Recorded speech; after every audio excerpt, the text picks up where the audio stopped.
آنچه که در این هفته‌های اخیر اتفاق افتاد در تاریخ کشورمون فراموش بشه.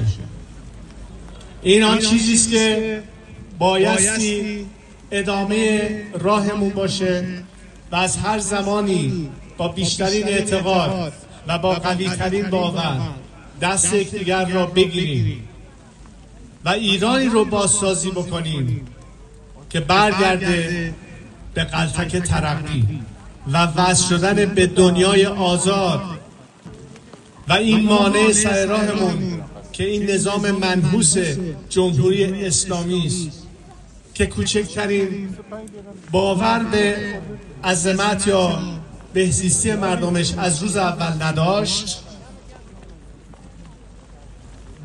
ما کشورمون رو آزاد خواهیم کرد و باز پس خواهیم گرفت. از همگی شما سپاسگزارم. به تمام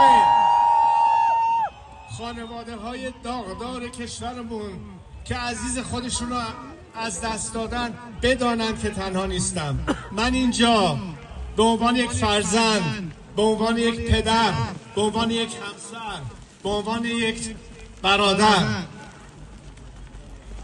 درد شما را درک میکنم و حس میکنم.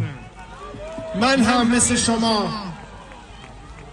روزی نبوده که اشک نریزم، ولی این اشک بیشتر به من امروز با شما